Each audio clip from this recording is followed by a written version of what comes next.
3, 2, 1. Hello and welcome to episode 176 of Ruse Radio. We are back at it again with a very special guest.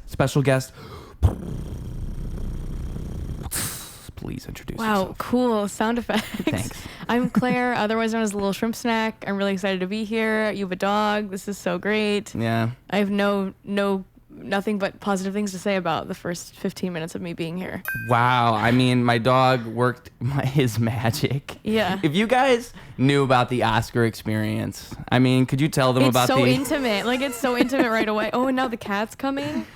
She's getting jealous. Oh my God, no fucking way. She's smelling his paws. They smell my hamster. Oh, yeah. That's it. Probably. See, the thing is, like, he probably doesn't understand, because I was telling you before, if he saw the hamster... He would eat it for sure. Yeah, Her. instant kill. Eat her, eat her. Just, it's not good. Oh, but he's so sweet. It's so hard to imagine him being like that. It's like a cat when it chases a mouse, because I've seen him get a groundhog, and I've seen... You've seen him get a groundhog? A couple of them. Dude, yeah. what? I've never seen a groundhog, period, let alone it being, like, It wasn't demised. Here. Oh, okay. Where are you from? So I was in Swartz Creek, and then I moved to Flint, Michigan, and I lived there for a few years. So Flint is where he killed the groundhog. Okay. Yes. Interesting. And I lived at my sister had a house, so like she was renting out her house, so I had like a whole house, and so I'm sitting there, and Oscar's out like running around the yard like he does, and then it was right around probably like the time it is now as we record this, like during the year, so it's right around summer. Summer's coming out. I don't know. When do groundhogs really... Is it the beginning of summer? I think it's before summer, right? Groundhog Day? Dude, I don't know. I don't know when groundhogs hang out. I think it's like springtime? Maybe. But I thought they come out like right now. Like I thought... But you don't see them here, so... Yeah. Yeah. Yeah. Oh, she's going crazy over there. Oh, wow. But anyway... Oh my gosh, this is so magical. But yeah, the groundhogs. So I just saw him running up with one, and he's carrying it like a cat would carry a mouse. Like he's just excited to present me with a gift. Yeah. And I had to tell him, like, it's very... You had to tell him, you'd be like, oh man, I really appreciate it. No, that's the thing. You don't want to do that, but you also don't want to say bad boy, because you want him to feel like he accomplished. Yeah. Yeah. Like So I just go, oh, Oscar, oh. That's usually what I do, and that usually works. He understands. He's like, oh, I was wrong, but you appreciate me. Yeah. You gotta be smart with your pets. You can't just hurt their feelings. Like he understands tone. Yeah, they do. Like that's why I was telling you before. Is he Oscar in the works his frame? magic. Is he in the frame? Of course. Oh, really? Oh yeah, that guy is right there on camera. That's why it becomes a problem when he starts getting up and moving around. See, there was one person I've seen tame him for an entire podcast. We'll shout him out, Manny Petty. Oh, wow. I think you're doing a show with him. Yeah, Manny Petty has such calming energy. That makes sense. It impressed me. I was actually impressed. I told him he holds the record for the longest time Oscar has stayed in one place on the podcast. How long did you guys... I think it was like 2.5 hours. Wait, 2.5 hours? Yeah, it was impressive. Holy shit. He got Oscar to stay. Wow. A couple times Oscar got up and he was about ready to move around, and then Manny somehow just, quelled him. Yeah. It's impressive. That is. Are you from here?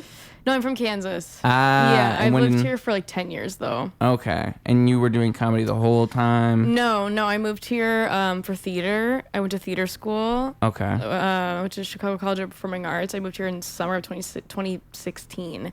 And then I did theater school, and then senior year was the pandemic. Awesome. Yeah, so I had kind of like dabbled in like comedy things during my college years, but not with any like sincerity about doing it. It was all just like trying out stuff like to help my tool belt as an actor. But then when COVID happened, I was like, when things started opening back up, I was like, I should try like that stand-up thing, because nothing else is open right now. Open back up being like the world was opening back up. So it was like 2021. 2021. Yeah. So then I like started... I'd never like been to a comedy club or anything like that, like pre-pandemic. So then I I went to Lincoln Lodge for the first time, and like all these. You haven't been to like an open mic or anything like that? I'd gone to like open mics a few times because I took like a comedy class in college with a bunch of my friends. Okay. But I would say I like dabbled in it in college. But not a real comedy club. No, I wouldn't. No, I'd never been to like a comedy club or anything like that. So yeah, it wasn't until 2021 where I was like. Yeah, because the club is so different. Yeah. It's so different. Yeah, it wasn't until 2021 where I was like, I'm gonna actually try this, just because like theater wasn't available yet. And then I started doing it, and then I never anticipated that I would still be doing it. I really never would have thought that. You really thought it was like a one-off thing? I really was just like, okay, I'll just do this until theater opens back up. Oh, yeah, I see. that was like my mindset. If I Like, was just just to like, fill in I was just like, I time. want to like perform in some way. And then I remember like just telling myself like, don't become a comedian. Like, just have this. And then I just woke up one day and I was like, all my friends are comedians. All I do is like go to show. Like, this is just, I don't know. You did this to yourself, though. But I really feel like I fell into it. Like, I do not feel like this is a passion that I chose. I feel like I just, the circumstances. But now I love it. Like, there's nothing else I'd rather do. That's funny. And I've had opportunities to like get back into theater, and every time I've been like, no, I kind of like want to stick with what I'm doing. So like when you were first doing it, what was it? Was there certain things that like made it work, or things you liked about it that made you want to keep doing it too? Like, it can't just be. Yeah, I think the thing that, because I came from like a very strict theater world, like I went to a pretty intense conservatory, and like I'd been a child actor my whole life. So the things that I loved was, oh my God, I can wear whatever I want. Like, that's crazy. Like, at my theater school, we had to like ask permission to cut our hair and stuff like that. So immediately, like the control I was allowed to have over my, like what I wore and how I like presented myself. And then also, it's like if I did bad, I didn't have to apologize to anyone. Like in theater, if I like did bad or forgot a line, I was like, there's a list of people that I need to like apologize for because I made their life harder. But then with I mean, I guess to an extent with stand-up, like the more you do it, you have to like, you know, you represent the venue. But like when I first started doing like little indie shows, it's like, okay, if I do bad, like it's actually just like, it's just a reflection of me, no one else. Which like that freedom as like a people pleaser of not having to like feel like I ruined anything for anybody else was really amazing. That's interesting. So yeah, I think there were a lot of just like aspects about it. And then also another thing is, maybe I shouldn't be saying whatever. When my friends started getting back into theater and I was still doing stand-up, I realized I was making a lot more money than they were. Like kind of like a shockingly amount. Really? Yes. In like, stand-up? Yeah. Wow. Yeah, I mean, I pay most of my bills with stand-up. I work part-time outside of that, but... Okay, so now any comedian listening that is like starving is wondering how is she doing this? So like, what is the key? If you could give people the information they need to make money off of stand-up, what is it? Get in with clubs, do corporate gigs. People think corporate gigs are so like, oh, you're a sellout. You make such good money, and it's fun. I've had like some of my favorite gigs at like a company end of the year party or whatever. And they pay you a lot, yeah. really? Yeah, they pay you a lot. Yeah. And it's so the context like for a any corporate, because and you always private you do always gigs. hear people talking shit about those, because it's the idea is it's like the worst, most stilted thing you could possibly do. I've right? had the most fun. I really? like I've had so much fun with but those. It's so like do they want you to make fun of certain things? No, you just do your set. Like sometimes really? there's certain like content things you can't say. You know what I mean? Like don't talk about pussy or whatever. And I'm like, there goes my whole act. But yeah, there's like certain content restrictions. But I've had like a lot of fun doing corporate gigs. I mean, because I would do them like with friends, you know, like that are other comedians. But yeah, I think most of my like money in stand-up comes from like I am very lucky to like be in with clubs that pay me very well, and then corporate and private gigs are like so good. Even like the like suburbs gigs, you know? Right. Like you can get $200 for just like a gig in the burbs that takes up like an hour of your time. Really? Yeah. What? Wow, you're blowing my mind right now. Because like even so I always compare like comedy to rap, because rap is very similar, where it's like, I mean, just there's a million parallels, but just the fact that you're not gonna make money, just musicians, I guess, anybody who's an entrepreneur, but music and comedy, you're gonna do the thing you want to do for a long time but not make any money until you figure out the way to do that. So, I do want to clarify. I don't make a lot of money. But I made more than what my friends in theater made. I mean, literally, make that distinction clear. The number in my mind is like, if I could make 20,000. Like a year? Yeah. I make enough to where amazing. I work a part-time job. Yeah. Like I don't have to work full-time, which I'm like very grateful for. Yeah, exactly. Like to me, that's like the dream. I think in a way, you kind of don't even want to lose touch with the part-time job thing for as long as possible. People want to like be grounded to reality. Yeah, I always think that. Like, and I like having friends that are not comedians. It's so good for my psyche. I think it's good for your comedy even. I think so. I agree. I really do. You it's can't a great perspective. just be friends with comedians. Yeah. Oh my God, I would. I would literally. I would not be here right now. You'll just go insane. That's really bad. Yeah. But like it is like a crazy different thing. Yeah. That, like I mean, I guess I'm thinking about like from your perspective, there's not really like because I'm performing at a lot of like mid-level venues, and for music it seems like there's not that many. Maybe I'm wrong. No. There's not that many mid-level. It's either like the indie scene or like stadiums. That's a good point. It's almost like in music, it's not. There's even less. There's more of a gap. Yeah. Because there is a lot of mid-level stuff. So there's such a tier system. Yeah, you're right. That's so true.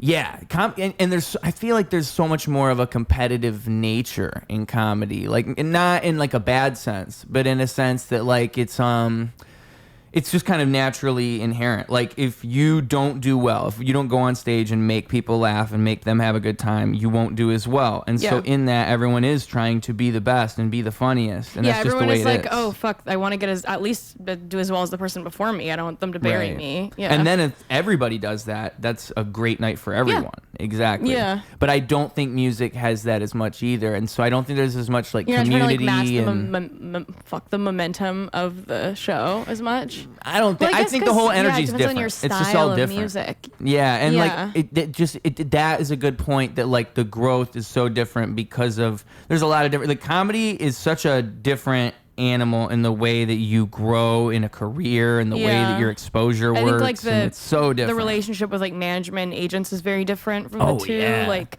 I mean, like, I have a They'll friend tell you, go on that Glizzy podcast. I'm telling you, the Glizzy podcast. One thing about music that's always surprised me is like I have a lot of friends from my theater school that are now musicians, and I've tried to do like shows with them, and then they have like clauses where they're like, oh, I can't do a show for like a year because I signed a contract with this music venue, so I can't do anything. That's crazy. Yeah. That's crazy. And it's like I know that it is to some extent in stand up, but not like I was like it was like a very long time, like 4 or 5 months. I was like, that's crazy. Yeah. That you can't do anything then. That's like just ruining chances for yourself. There are so many like stand-ups where they're like, yeah, I can do it, but I can't promote it. But I've never had anyone be like, I just point blank can't do it because I signed like a clause that I can't do another show in the same area for like several months.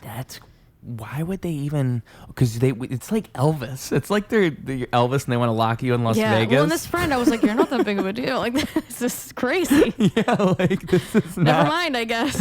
If you were like somebody who is like super big on social media, huge. Yeah, that would actually be a really big deal. That's a good point too, because if you could manage to like pull that and then lock them in your venue for like 3 months, that would be pretty cool. They'd probably like make people travel there. That would be smart. But yeah, if it's just some random person, not even random person, if it's just any mid-tier comic, you need like somebody like a star. That's the only way that plan works. People do crazy things with booking. Like I remember one time someone asked me, there was like a pyramid scheme where they sell you the tickets, like they're going to book you for the show, and then they're going to sell you the tickets, and then you have to sell the tickets to 15 people to make the money back. Oh my God. But if you sell more tickets, you make money. That's so not real. That's so crazy. It's so dumb to me. Was this a venue here in Chicago? No, this was a long time ago. I think like good old Flint, Michigan. Yikes. So how long have you been doing music stuff? Oh, for a long time. That I've been doing since half my life now, since 2013. How old are you? I'm 27. Oh, shit. Yeah. Okay. How old are you? 18. Oh. No, I'm kidding. What? I'm kidding. No, I'm 27 too, actually. Oh, no shit. Yeah. Oh, yeah, cool. When's your birthday? May 29th. It just happened. Oh, okay. When's yours? I'm not telling. Ah. Well, now I'm not telling because whenever my birthday is, I'm going to be like, I'm 27 again. So. Yeah, you could say... I'm going to say I'm 27 for another year. That's a good idea. I think my dad just said he was 27 forever. I think that's what he did. There's such a difference between 27 and 28. And I'm like, I don't want to be 28. So I told my parents, I was like, if anyone asks about my age, just start saying that like I'm in my mid to late 20s and be intentionally elusive. Ooh. Yeah. I'm at that point in comedy where I'm like, I'd like agents to think I'm maybe younger than I am. So you want to hold on to that for as long as so I'm going to be 27 for another year if anyone asks. Yeah, that's a good idea. You know, it's funny. That reminds me of like when like people get cast as kids in like movies and stuff all the time because they just look young. Like some people do just look. I think like, I look very young. I think if I shaved, I would look a lot younger. Yeah. Ever since I grew this mustache, right around 2020, right around when you started comedy, right around when all that started happening for you, is when this mustache began. Yeah, I just I don't know which was more significant. I can't shave this thing. I think that's hard to say because this mustache is very significant. I feel like I would be lost if I shaved it. Yeah, I've had it ever since then. I can't even picture you without it. Yeah, I see pictures of me like that, and sometimes you're like, it's a baby boy. It's just a baby. I think it makes me have more of a baby face. How old do you think you look? If I had to say for myself, I would hope 25. I thought you were like 24, 25. Yes. Yeah. I've had people tell me that they think I'm 19. When you said 18, I believed you. Oh, God, I hate that. Yeah, this last year for my birthday, I went to the Magic Lounge and I asked the guy, I was like, how old do you think I am? And he was like 19. I was like, that's so hurtful. Do you get ID'd when you ask for drinks? I've never not been ID'd. Yeah. Never. Oh, sorry. Never. But I think I look like 22, 23. I don't think I look 19. I think that's crazy. She's in denial, folks. I am. I mean, it's not your fault. And again, I say hold on to that for as long as possible. That's the plan. This is good news. Yeah. Like, not everybody gets to say that.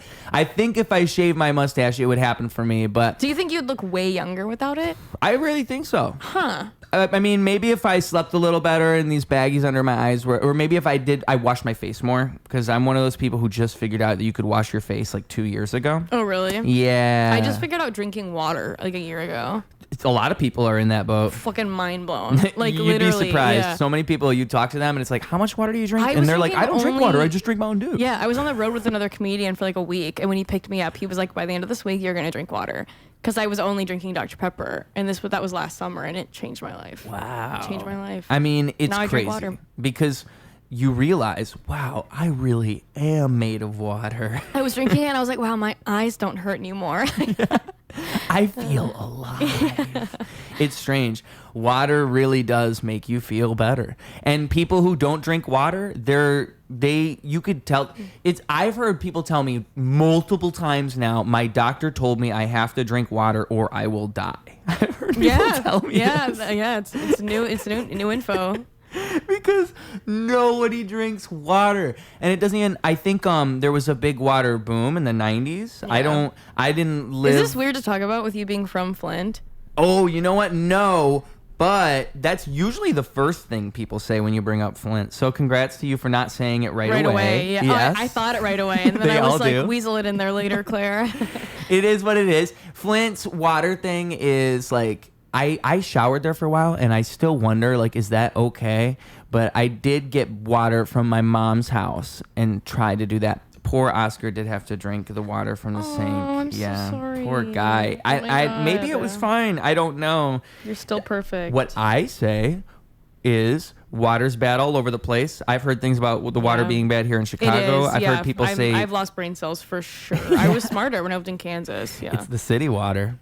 It's the city water, folks. Yeah, it really That's is. one conspiracy I do believe. Yeah. Washington D.C. Also, I've heard people like it was just a customer that I was serving a table once and they said something. Wait, pause. Just like look at how perfect this is. I know. Sometimes I'll look over. I'll see them doing this and I'll take pictures. Okay, continue. They lay in unison. Yeah. Yeah. But yeah, they told me Washington D.C. has bad water. That surprises me. I'm thinking the capital of the country. Where all like the diplomats go. Wouldn't you think that would be the place like to have the creme de la good creme of water? Yeah. But no, it's probably like trash water, and which is kind of like symbolic. If that's true, that's true. That explains a lot of what's going on right now. You're just drinking the shittiest water ever. That's what gave RFK the worm, just the real bad water. They're all drinking it though. If that's the case, I mean, damn, that would suck. And I'm telling you, like, if you live there, you might not even drink the water, but you still have to bathe in it. You ain't gonna not take a shower. You know what I'm saying? That's how I felt in Flint. I was like, well, what am I gonna do? And that reminds me, I need to ask you about this dog bed situation. So, like, is this completely 100% true? Yes. So First of all, I currently am sleeping in a dog bed. Yes. oh, you're back. You've been doing it the whole time. After my subway takes, I had switched to a bed, and after my subway takes came out, I was overwhelmed with people supporting me to the point where I was like, fuck it, I'm getting a dog bed again. So I did it. I gave my bed frame to my neighbor guy who had a mattress on the floor, and I was like, you need a bed frame. So I gave that to him. And yeah, I got another dog bed, and I'm sleeping in a dog bed again. You could have just given him a dog bed. If he was sleeping on the floor, you could have. No, he was sleeping on a mattress on the floor. So I was like, do you want my bed frame? Yeah. Oh, exactly what he needed. It was the outpouring of support on Instagram from strangers being like, I see you, girl. Yeah. There was a lot of that, wasn't there? Like, if you're just like scrolling through comments and everybody's I'm telling you, the comments were so funny though. Yeah. Like, normally when like a clip of mine has like gotten any kind of pop online, there are a few comments like hurt my feelings, but this was the only clip where the majority of comments were negative and none of them hurt my feelings because they were so funny. Like, this guy was like, this girl looks like she licks herself clean, and that's like still I think the funniest one. I loved that. My parents loved them too. My parents would sit and read the mean comments and just laugh for hours. They loved it. Yeah, because they're all kind of like roasting you. Yeah, but they're like, I don't know, they're not roasting me in like a way that, because normally like as a female comedian, when like a clip gets a pop, it's all like, what an ugly, unfunny whore. You know what I mean? I feel like even like, I think TikTok more than Instagram from my experience, because I used to post a lot more on TikTok, and I feel like it's just so funny because on TikTok it's probably younger people too, so it's like 8-year-olds saying the meanest things to me. Most cruel things. They're really mean on TikTok. Yeah, it's like, sorry COVID took your fundamental like childhood development years. Like, please don't call me a whore online. Yes, and they will call you a whore in a way that like gets you. It's like crazy. They're good at it. Yeah, and kids I are have mean. to remind myself, they are 10. Yeah. They are 10. Yeah. Don't get upset. But yeah, so I've been trained very well in how mean the internet can be, so I know exactly what you're saying. Yeah, but the comments on Subway Takes, like all the mean ones were very funny. I think it's people who actually watch the show. I agree. A lot of That's what Kareem said when we were doing it. Is he was like, our fan base is very specific. Like, yeah, he was like our fan base is smart, which I agree. Like, I mean, a lot of the comments. It's cool they have a fan base. Yeah, because I mean, it is just from those clips, right? There was nothing else. Well, he Kareem did. was I don't want to speak on his. He was a comedian before. Well, I don't mean like it wasn't off of that popularity. I just mean like the show never did anything outside of that. Yeah, it developed its own thing because I've seen people try to do it, but it's not quite the same. Like what? Yeah, and it's like Kareem's vibe and his cadence. Like no one can recreate. It's the editing too. Yeah, the editing is amazing. Yeah, I had such a positive experience filming that with them. Like the whole team there was like so nice. Like I really hope I get to work with them again someday because I loved it. Yeah, the whole team. How many people was it? There were Kareem and then I think 3 or 4 other guys. Cool. Yeah. I thought, because I always assume it's just like 2 dudes. Like it's just no, there Kareem was and like then a few guy. cameras. Like when we were on the subway, it was like very obvious. Like some people were like recognized him and said hi, and he was like so nice to everyone that said stuff to him. I wonder how long he's been doing it in Chicago for. So he only came to Chicago the one time. Oh, really? Yeah, because he like lives in New York, and then he came to Chicago and picked like 14 people to do it with. Yeah. So he did it in like 3 groups, because when they reached out, he was like, could you do this time, or this time? Oh, and then you guys are all on the train together? So like I was in a group of like 5 or 6, and then I knew there was like another group. And then I think I can't remember if it was 2 or 3, but yeah, so it was around 14 people between like comedians and musicians and like other entertainers. That's cool. Yeah, it was like so fun. I assumed he just kept coming back because like they one post by them one? over time. Yeah. Oh no, yeah, we filmed them all in like it was like December or January. Yeah. Yeah. And he's from New York. He was just coming to Chicago. Yeah, he came and did 14. Crossover episode. Yeah, I think mine was one of the first ones from Chicago that he posted. So mine was posted like pretty frequent. Like I think maybe like 2 or 3 weeks after we filmed it. Yeah. But then, I think there's still a few from Chicago that maybe he hasn't posted yet. Yeah, it's crazy. He's getting actors and stuff now too. It's so cool. I mean, Tim Walz has done it. Like Charlie XCX has done it. Like it's just so cool. Yeah. I had like a few people that I'm fans of like comment and like it and stuff, and that was really cool. Dog bed. Oh yeah, dog bed. So back to the root of it. Yeah, the important part of the story. So what makes a person, I mean, I'm just trying to think like the root, right? Where does this begin? Where do you begin to even think, you know what? I will sleep on a dog bed. Did you like once at one time sleep in a dog bed? Did your parents make you sleep in a dog bed when you were younger? I have always just been like a weird sleeper. Like in my youth, I would like sleep on the floor instead of like sleeping in my bed a lot. I don't know. Like I don't like beds. Like I don't like being elevated off the floor. Like for what purpose? Like why are we just raising the floor? Like it's right. It just feels like stupid to me. Like anyway, so I've always You could fall. I've always like slept on the floor as a kid and like preferred that.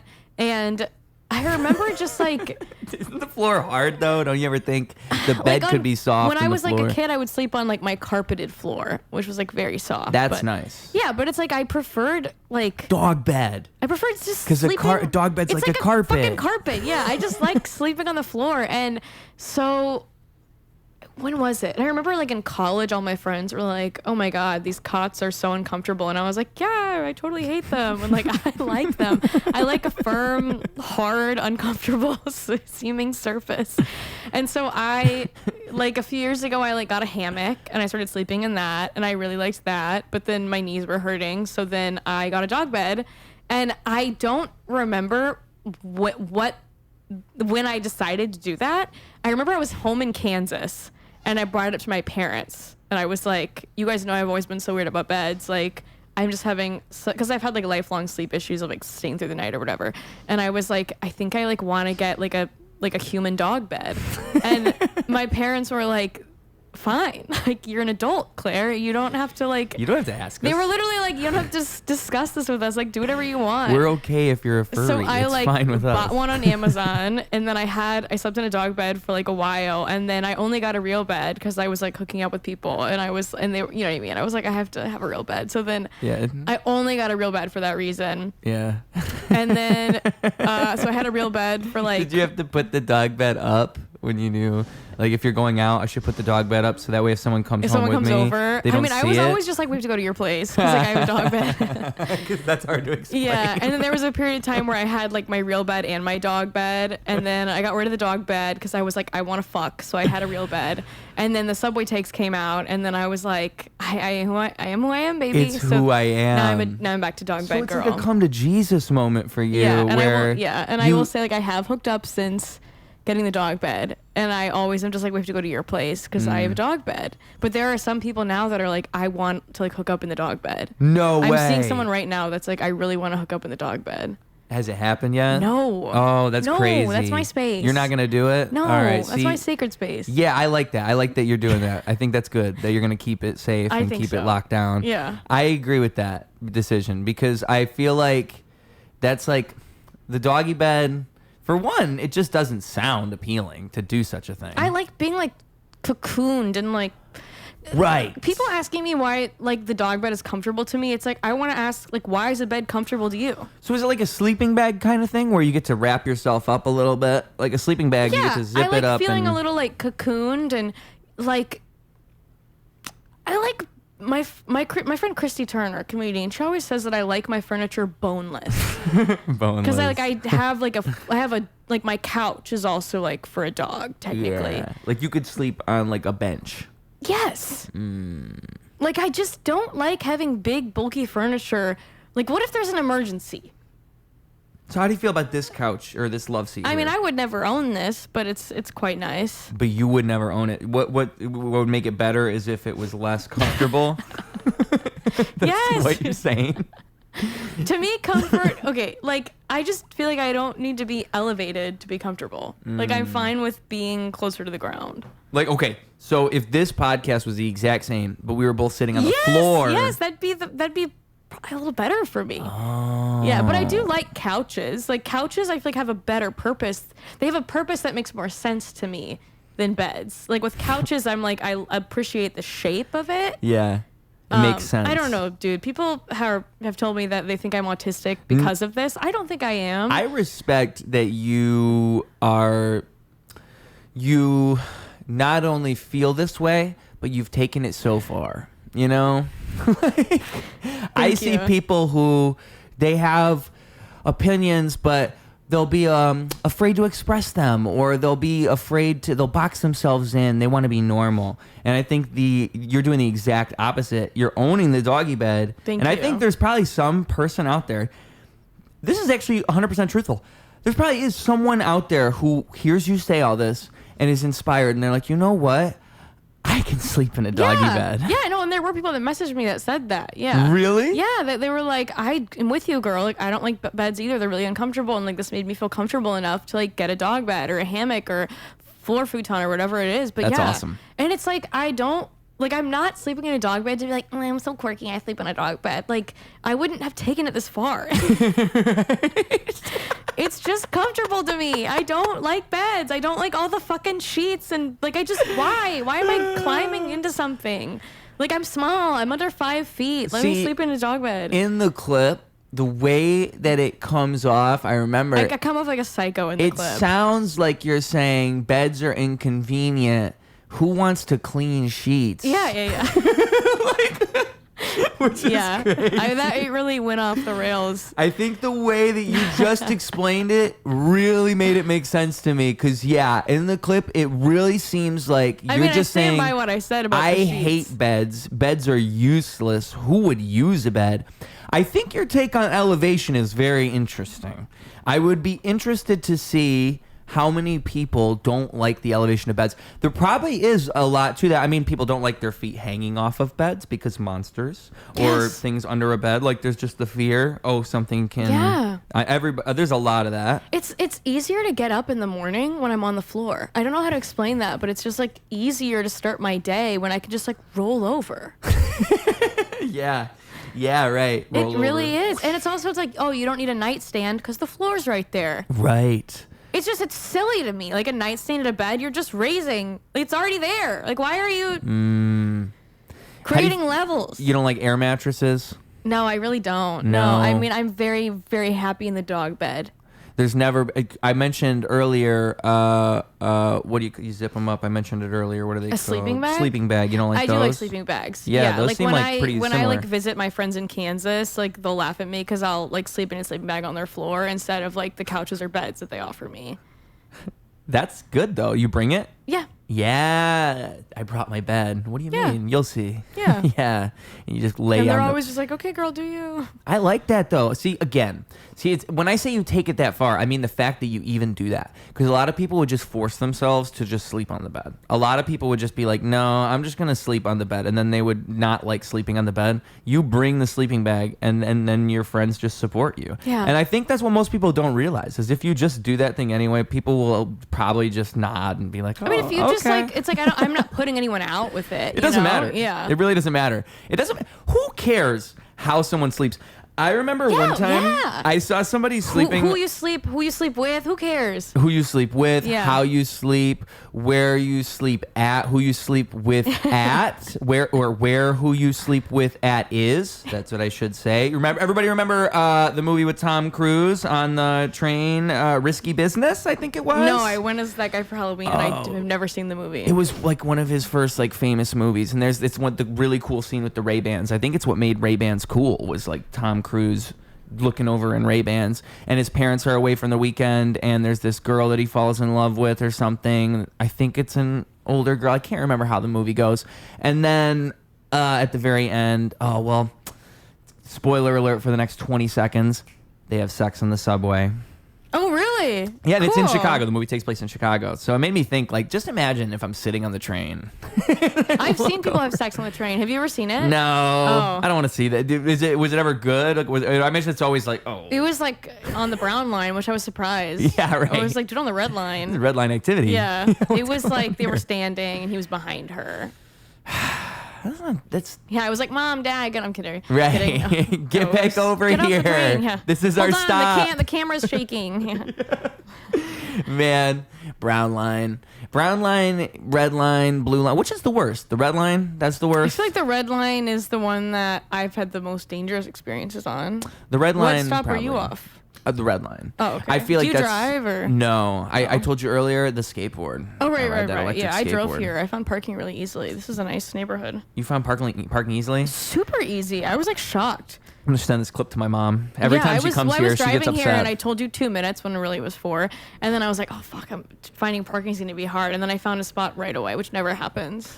Maybe it's the time of day because yeah, like probably I think people are probably leaving for work. Yeah, it's the afternoon. Because if you come in the morning or at night, I think that's when it's like you park 3 blocks away. Oh, that's. No, I'm on this block. I was so surprised. Oh, my mom, she just got an Escalade too. I forget about that. She got a giant car. Well, I drive a minivan, which is pretty big. Oh yeah. Well, congrats on your parking. Yeah. Thanks. Yeah, but the red line. Yeah, I've had some experiences on the red line. I have had some experiences on the red line. What's like the scariest thing? If you're comfortable sharing, the scariest. I got thing? punched in the face. Whoa. Yeah, I got punched in the face by a crackhead. Oh my god! Holy shit! I didn't think you were gonna say literal assault. Yeah, that one was crazy. God. So I was on the phone with my dad, and I was talking to him, and like I remember looking over, and it's like crazy eye crackhead situation, right? Where like he's If you've been in a city, you know, because I didn't realize this before I came here, and I've already seen this in the story. I've already seen this happen, so I already have had this experience where it's like if you live in a city, you know that a crackhead is going to monologue,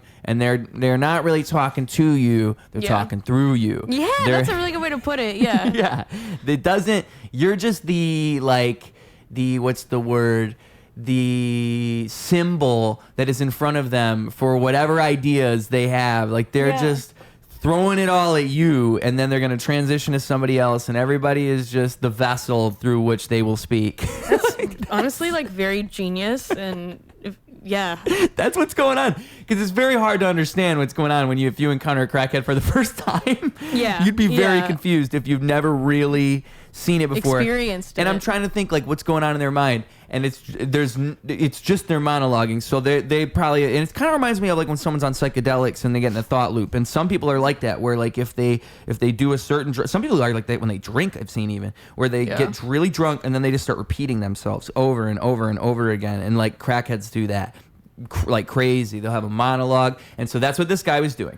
And so I'm looking over at him, I'm on the phone, and I'm just kind of trying to ignore him, but also I'm trying to like keep an eye on him just to make sure he's not like, you know, gonna do any crazy stuff, you know. Just like, because I see him. And then I see like the girl across from me, because I'm sitting towards the end of the train car and he's at the end, and then it's like they have the seat, my seat's facing the middle and her seat's facing towards him. So she's looking directly at him. So I can look at her without looking at him. And so I look at her and she's like looking like, oh, damn, he's going wild. Okay. Yeah, like she's scared. And so I'm thinking, oh, yeah, that guy's being crazy. But I'm used to seeing people be crazy. So it's like, whatever. And then I'm still on the phone. I'm talking to my dad. And then he gets up and starts like walking towards me. But like I'm thinking, oh, I hope he just walks past me, this crazy motherfucker. And then he like walks right in front of me. And then what did I do? I think at that point I like take my headphone. Or no, I think I kept the headphone in. But I he looks at me, and then he says like da da da da da da, like I ought to whoop your ass, like I ought to da da da da da da. And then I think the one thing I said to him was, excuse me? So polite. Yeah. That's what I said. Because I was thinking, what could I possibly say to this person? And then he must have had his hand like ready to go behind him, because it was one of those. Oh my God. You know, he came around. Holy shit. Sorry, I'm smiling because I'm so uncomfortable. No way. Yeah, he got me. He got me good. Oh my God. What'd you say? Holy shit, dude. I'm so sorry. It's a good story. What was your reaction? This is how I learned to sit in the front of the train, boys and girls. What did the girls say? Like, what happened? What I think is funny is everyone else on the train car is like, ah! And then just runs away. And no like, one helped you? No one helped me. Oh, that's so fucked up. I'm so sorry. And it was at a stop, which is good. So it was at a stop. Holy shit. So like I'm I think on edge. What it was he starts like punching, and he hit me a couple times. It was like boom, you know, like right here, like boom. Oh my God. I was on my way to work. So boom, and then like what was it? Like boom, boom, and I'm like thinking, I think what I said after that. Were you like scared for your life? What did I say? I think I said like, holy shit, dude, Jesus. No, I said Jesus Christ. That's what I said. I said Jesus Christ, because I'm thinking, why the fuck are you punching me? I don't even know who you are. And then like I can't believe no one helped you. I'm like really upset with humanity. Not surprised at all that no one helped me. It's actually probably the more likely scenario is that no one helps. I want to think that in this situation, I would be someone to do something. That's what most people think, but I think it's Yeah. like one of those things where if you actually did a study, like say somebody's like getting assaulted right now in front of us, bystander effect. is one of us gonna like jump in? I Like think I would say I'm calling the police. I don't think I would jump in, but I Yeah. would say like I'm calling the police. Yeah, I think everybody just ran away. I can't remember. I think they that's just ran. horrifying. But yeah, so he hit me a couple my times. God, I'm like, so Jesus Christ. sorry. I'm actually lucky he didn't steal my phone because my phone was like right on my backpack. Like I had my backpack on my lap and I sat my Yeah. phone right here because I was on the phone the whole time. And so I had my headphone in my ear, my backpack right here, and he punches me and my phone's right there. So he could have stole it. I'm really lucky he didn't. And then he just walks away. And then I look around, he's gone. Like, cause I'm just getting punched. I'm not even looking at Yeah. him. I'm thinking like I've told Were the they story. like hard punches? Like, did it really hurt? Yeah. I mean, I was sorry. bleeding. My face was bleeding my afterwards. God. It got me pretty good, yeah. The first punch was good. They were all probably good Holy punches. shit. Yeah, but the thing is, like, I could have defended myself, but the thing, because that's You're what people in say when you shock, tell the story. probably. There's that, Like- but there's also, like, what if this is a crackhead? What if they have crackhead, like, strength? Yeah, I was just gonna say And that. Yeah. also, or what like if they have a knife knife or something or a needle? Yes, like, are you yeah, crazy? have This no person idea. does not know me, and they're assaulting yeah, me. you have no idea what they have. Oh my God. Like, I don't even know if this is the type of situation where you want to start, like, throwing your You don't wanna limbs make it a towards fight. them. Yeah. like, just let them finish what they're Jesus. doing and let it be if over. you're ever getting beaten up by a crackhead, let them finish what they're doing. Or at least shove them away. But I don't know. Like, I was my God, so- shocked. yeah. So yeah, I Ryan- get off the train car. Was anyone and like, "Are you okay?" Like, No.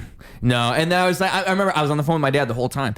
so your dad heard it? Yeah, my dad heard it, and I'm like, "Oh, hey, Dad, did you hear that?" He's like, "Yeah, what's going on?" And I said, "Oh, I just got like punched in the face." He's like, "Oh yeah, glad you moved to Chicago." I'm like, "I'll talk to you later, Dad. This is not what I need So to." did you have to go to work? Yeah. Did you go to the police? So then when I took a picture of my face that was bloody, and then a picture of my hand that was bloody, and I sent it to my boss, and I said, "Hey, I got assaulted on the train. I'm gonna have to take today off." And Were he's they like, okay with that? Yeah, he was okay with that. Did you I go mean, to the police station? No, I didn't report it. And then They the have next cameras in the train, I'm sure. It's a crackhead. What I Yeah. don't expect that anything would actually. It's like if you got your car stolen around here, like even that they don't really look into car theft. I don't think they'd really look into the crackhead that assaulted me. I think they'd be like, oh, another one. That's my guess. Yeah. I could be wrong. But also, I saw him the next day when I was on my way to work. I remember I took the I'm train like again. just disturbed that no one asked if you were okay or tried to help. Like, that really doesn't sit right with me.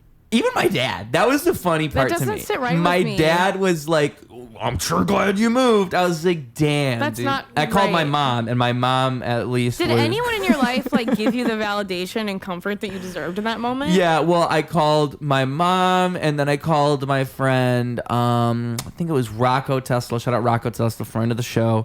And yeah, talked to him and told Did you him I got cry? punched in the face. I didn't cry. I was actually Did you shocked. kind of want to? No, Oh. it didn't make me want to cry. It wasn't something that made me want to cry. What makes me want to cry is like something that's like tragic, like something that's like something that's truly just disgraceful. And I don't think that's what had happened there. I think it's just it's just like the lunacy of mental illness. It's sad, yeah. It's sad. And I was that's the word I was looking for earlier. I bet all I those was the people that avatar. saw it like tell that story all the time. Yeah, right. know? I saw this guy get punched in the face, and I was that guy. Poor guy. I feel so bad. I wish I can't could have believe- given them all business cards, like follow me. But I was the avatar. That's what I was looking for. The avatar in front of that person, because that's how I knew. Is the next day I saw him on the train, and it was the same crazy eyes. That's how I know it was him. He had the same eyes, and I remember seeing him for a second, going, "Holy shit, that's the same guy." Hopefully he doesn't see me and want to punch me again. And then he is right in front of me, and he looks at me, and he even looks directly at me with the crazy eyes, and then just looks right past. And I'm thinking, I was just the person that was in front of him that day. I Yeah, was like the doesn't white even devil recognize that he you. happened Yeah. to see, or whatever it was. I was gonna say, like, what do you think it was about you that made him pick you? Do you think it was just like where you were sitting, or do you think it was? No, I locked eyes with him. It was because I was on the phone and I looked at him a couple times, so that must have bothered him. He didn't like that I was looking at him. Me looking at him probably triggered him. And also, it probably was like racially charged. It just probably was. Who knows? Because that's just, it's like, oh, screw you for what. He didn't know me. So I'm trying to think what random thing about me Could have maybe I was pinpointed dressed. it, I something dressed you were like this wearing, most of the or- time. Maybe I was wearing a Hawaiian shirt he didn't like. I don't Oh, you were wearing a Hawaiian shirt? Well, I like to wear my it was warm out, so I was probably wearing one of these These, I have a lemon one. Maybe you didn't like lemons. I have a lot of these button-up shirts. Could have been anything. Could have been anything. But like, I just don't understand. And also, again, crackhead, lunacy, craziness. That's what this really is. Yeah. It's not like there's much sense to be made of it. It's like, I was just the guy that he happened to punch. And like, a good takeaway is probably, wow, nobody really tried to help. That is probably a better takeaway. Yeah, I'm just like, fuck, I don't want to be in that situation for somebody else ever. You know what? It's a good thing to think about, because I think it's one of those things where everyone likes to think. Yeah, no one thinks that they're not going to do anything, but maybe the shock of the moment. Even in general, like I was going to say, most people like to think I'm always going to do the right thing. Like everybody likes to think if I was in that situation, I would have done the right thing. But it's always so hard to tell when you're actually in the situation. Like you're not thinking in the brain of someone who is in the middle of that situation. Or like even with internet comments, when people are hating on things, it's like they're saying they could do it better. They don't know all these moving parts. They don't know like all these it's comedy. You see this a lot, like these big shows in comedy. There's so many comedy podcasts. There's so many haters in the comedy podcast, like comedy show world. Like people hate on everything, and there's YouTube channels dedicated to hating on comedy podcasts. Like they make money off of criticizing comedy podcasts. Does it happen to you in your podcast? No. It's like they'll go for the big ones, obviously. Like, look at the dumb thing Tom Segura did this week, and it's like it's like a hate farm thing. I think Brendan Schaub is the pioneer of hate farming on the internet. Are you familiar with all that? It's crazy. Brendan Schaub. I know who that is, but I don't know the amount of hate he got, because it all starts with Reddit.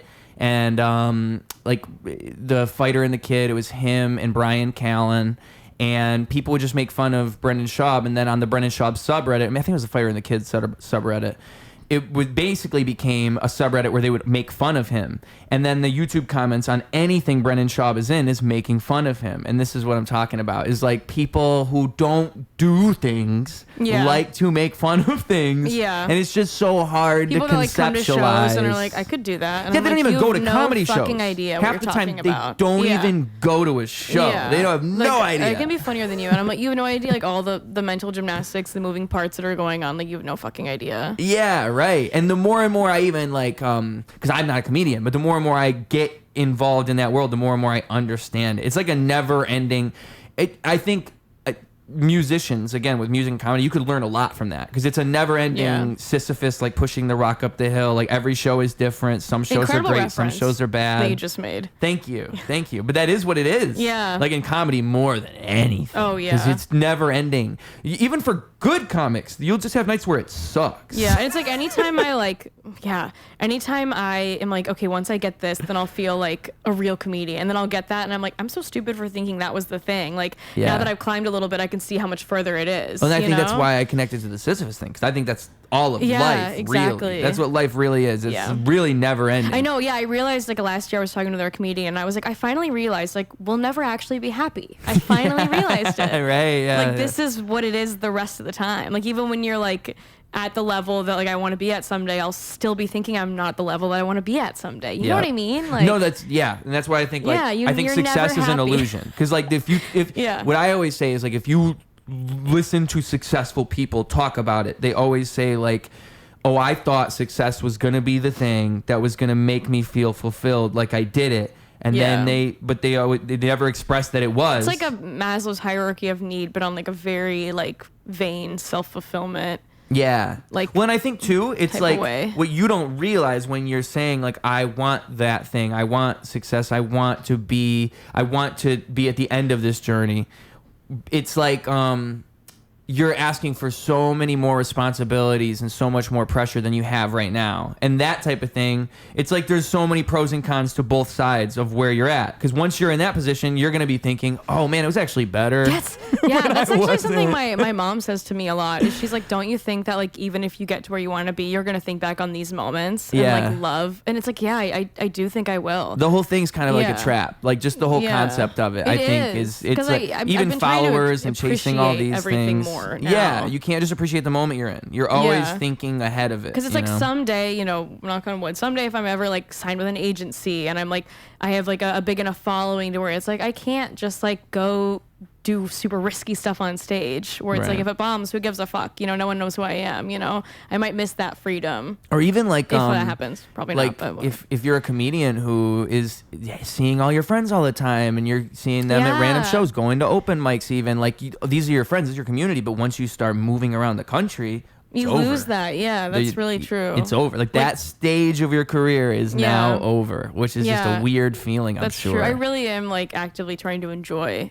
It's hard to. I think in life it's hard to do that because, especially if you're someone who makes things and you, again, with comedy, you're trying to get somewhere. It's always forward thinking. It's so hard to just sit in the moment and just think this is nice. And then also it's like everything, the world is like actively collapsing around us. So I'm like, I'd like to make it before we all die. I was thinking, I told you before we started, I moved to Chicago 2023, July.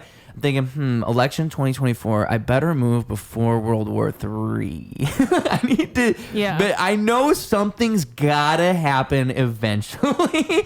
I really better move and make things happen, you know? Yeah, like, no, I so get that. It's a weird spot to be in. I'm really hoping that society somehow, like with the duct tape and like Gorilla Glue we got right now, I'm hoping we can hold it together for another 10. I keep, like, my big hope is that this is like the simulation I think theory. It is. I think it is. I've been really thinking that. I'm like, I hope it is, and I hope someone can just like get behind a computer and like fix some things.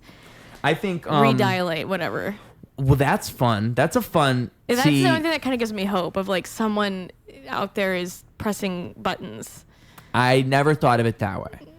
Like that's God, like someone who's in control. Not like God, but like if this is the simulation theory that there's some engineer watching us through a. That's interesting because I always would assume that the simulation theory is the simulation simulating, and there's not anyone. There's no one like that can like. Yeah, it's hands off. Or, yeah, it's like I'm gonna let the simulation go while I run 10, 20 other ones simultaneously, and we're just gonna see how each Earth turns out. Do you think we are? Because like sometimes I really think we are. So this is what I think is. I think it's crazy. Have you ever heard of Terrence McKenna's what is it called?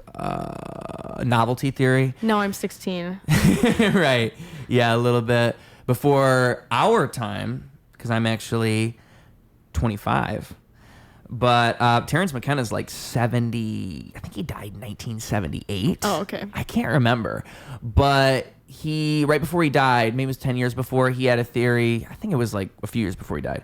He had a theory. His whole thing is like he was like a psychedelic guru guy who like he would speak on stage and people thought he was a genius. But he's not like crazy. He was very smart. And so he kind of pioneered the whole like phase I think we're going through now with like psychedelics slowly becoming accepted by society. Like now we're at a point where you can even talk about them. 20 years ago, people think you're crazy. I mean, for it's like it decriminalized in Colorado. Yeah, which I think is the right direction. Ann Arbor, Michigan, I think did that too. It's so crazy to think about. Like, anyway, But yeah, so he had this theory that, and he was saying this again around 1975, I believe, that around 2012 when the Mayans said the world would end, it's the humanity is going to get too complicated for its own good, like too much novelty, and then we're going to lose our own humanity and start to cave in on ourselves in this way because humanity will have gone too far in such a sense. Or the simulation has gone too far and the simulation is caving in on itself. And I think that's crazy because if you really like want to go off of, because the Mayan calendar thing is questionable, but Terrence McKenna saying that, and you look at 2012 and you look around like when everything really starts to pop off the rails, I feel like you could say it's like, but that was like the maybe. precipice. I think what I've read, and I don't know if this is some person trying to, because the problem is with all this stuff, it's like there's the theory that the Mayans predicted the end of the world. Then there's the fact that people probably exaggerate that. Then there's the fact that there's people who debunk that. Then there's the fact that there's people who probably debunk that just because they're like professional debunkers and they don't like these conspiracies. Yeah, or people that would profit from debunking it or whatever. Exactly. So you don't know what's real when you're reading anything. So I read that the Mayan calendar just happened to end on that because they were just going to... They ran out of paper. Yeah, they ran out of paper. I think that's literally it. Like they just didn't... when were they going to end? They had to end sometime, so it was They had to break for lunch. Like, we're tired. They're like, you know what? We're done. We'll it's pick been it up 5 later, years. yeah. We've been carving for a while. Yeah. It'd take a long time to carve a calendar. So They yeah. started a union. They're like, we're not going to do any more. Can we go do a sacrifice now? Because I kind of want to sacrifice. Can we fuck a virgin, please? Like, we're so tired. I am so horny. But anyway, yeah. So I feel like there's probably truth, who knows, but the whole thing with him saying that, and the fact that, yeah, you look at like 2008 to like 2012, you could say even 2012 to 2016 is really where things start to go off the rails. And now we're just in like, I really think like any day I could hear anything and I would just believe it. Like, if the simulation is caving in on itself. If you told me that T-Rexes are here now and we're actually doing Jurassic Park, I'd be like, I would believe it. Of course we are. I'd be like, yep. Yeah. When? Like 2 months from now? They'd be like, no, it actually already is happening. Yeah. There's on camera. Totally. Like, I think like every single I totally thing. agree. Nothing shocks me anymore. Nothing. It's just so. And I think Have you it's seen just, that movie, like Don't Look Up? Yes. Like, yeah. It's very. If that were to happen right now, I'd be like, of course. Of course it would. That would be the actual reaction from our government. I'm like, that's not happening. And it would be the reaction from everyone. Everyone would just be like, it would make a meme out of it. They would, I think what I just heard recently is there is an asteroid that's supposed to pass by in 2028, 2010, or 2028, 2030. Oh, it's before 2030. And it's going to be in the moon's distance. So we're going to see it like closer than the moon, which is crazy. Like, just imagine an asteroid. We're looking at the sky and it's slowly going across, and it's big scary. enough to where if it actually hit us, it would be like destroying a whole 3 countries or however. Wow. It's an asteroid. It doesn't, oh my God. You ever think about how big an asteroid has to be to destroy Earth? It's not that big. It's like 3 miles across. That's scary. That's crazy. You could destroy the entire world with an asteroid that's like 20 miles. Yeah, I totally hope that doesn't happen. I remember being a little kid and I would see those videos and it was like a simulation of an asteroid just destroying the Earth. Or there was that Nicolas Cage movie, Knowing, where Nicolas Cage predicted the future and he knew. Oh, I've never seen that, but I do love Nicolas Cage. No, please don't. Oh, there it is. No, there it is. It was stay, coming eventually. Please. Oh, You gotta tame my the beast. God. But yeah. Oh, fuck, I'm crushed. It was so sudden. He didn't give you any warning at all. No, there was no like moment for me to placate him. Probably had a nightmare. See? And now he's gonna go wild for a second. But yeah, Knowing with Nicolas Cage. Back. It was a movie where he could predict rejection. the future. He's not gonna. Oscar, you wanna jump up? You wanna jump up? Yeah. He's so good. Don't lick no faces now. He gonna lay down. You gotta lay down like a good boy, because that's what he is. He's a good dog, is Mr. Oscar, man. You lay down? You lay down, Mr. Pumpkin? I love Nicolas Cage. What is this movie called? Knowing. And it's like a movie where he does the calculations and he knows the meteor is going to hit and he tries to tell everybody, but nobody listens. And yeah. And then that would be so, it would make you feel so crazy. And spoiler alert for the next 30 seconds, but it's pretty obvious. The meteor hits at the end of the movie, and it just makes me think like it's like a tsunami wave. Like, can you just imagine sitting here and then looking, or like a nuclear bomb, like it actually hits and you see like the thing coming towards you. I always think like, what would I think if I know the nuclear bomb is right there and it's going off and like the smoke's coming towards me, or if I see the tsunami wave and it's coming my direction? Yeah. Like, what do I think in those moments? Like, I'm going to die. Like, what am I? That's like, that'd be the worst way to die. Yeah. A tornado is like right to there. Just be like, well, that's it. Probably. If it was a tornado, I would pee my pants. For some reason, I'm super scared of tornadoes. Have you ever been in like a bad car crash or anything like that? Not a super bad one. I was a passenger in an Uber and I was hit on Lakeshore Drive. Ooh. Yeah, and I remember like shocking myself by being like, I didn't really have any thoughts as it was happening. I just remember like we were hit and we were like swerving everywhere. And like, we ended up being okay. Like the car was totaled, like, but we were okay. But initially when we were hit, I just remember being like, it's happening. Like, it's happening. Like, I had no other words in my head other than like, this is happening. Yeah. And then afterwards I was like, that's really bizarre that I don't know. So I was in a situation once where I was speeding on the highway because I had missed. When I lived in Michigan, I would come to Chicago, so I had missed the Amtrak train that my mom was on or someone else was on. So they were getting on the train. I was supposed to meet them at the train. I missed the train, and now I'm speeding to the next train. I'm trying to speed to catch the train at the next stop, and so I'm driving down the highway as fast as I can. And it's also a icy day, so it's icy outside. Okay. Yes, and so I remember. I am going along the highway and I lose traction, and so I go like this. I like fishtail to the left, like whoop, and then over to the right. And if I had went sideways down, I would have rolled, but I went straight down. And I remember thinking the whole time as it's happening, like what you just said, this is happening. This is happening. That's all you can really think. You don't want to panic. You if you panic, you mess up. You don't have room for any thoughts other than like, this is my reality right now. But I think a lot of it's a fight or flight response. I don't respond much at all, and I think that's probably a strength. I'm a freeze when I'm in fight or flight. That's what I do. Like I've always been a freeze person. But like freeze and don't react, or like or freeze, but also just kind of like just like if it's something like that. Like I think, what is it? Autopilot kicks in, but like I definitely freeze. I freeze too. I remember there have been moments in my life where I've been like so stressed out that I couldn't speak, which is the weirdest thing. Really? Like that's like the ultimate freeze, like fight or flight, like freeze response. Absolutely. I feel like I actually can't speak. That's only happened to me like a couple times. No, I've had that a few times too. It's and I've had a lot of reoccurring nightmares. This is getting really intimate. Now I've had a lot of reoccurring nightmares that like a man breaks into my apartment and is like gonna attack me, and that shit. Yeah, and I open my mouth to scream, and like nothing comes out. And in the dream, I'm like, Claire, like just make noise, and I like can't make noise. Like I keep trying to scream, and like nothing is coming out.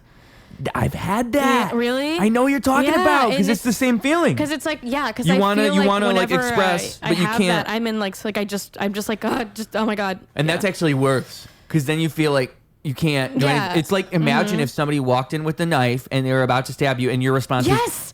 I hate knowing that about myself. I hate it that I just like do that, and then I'll tell friends about like stuff that's happened, and they're like, why didn't you say anything? And I'm like, you don't understand. Like I turn into like a bunny rabbit. I just like absolutely freeze. It is a bunny rabbit that nigmare, thing. Like I have it like maybe a few times a year, and I always wake up and I'm like, oh, thank God. Like, thank God. Like I can actually still scream.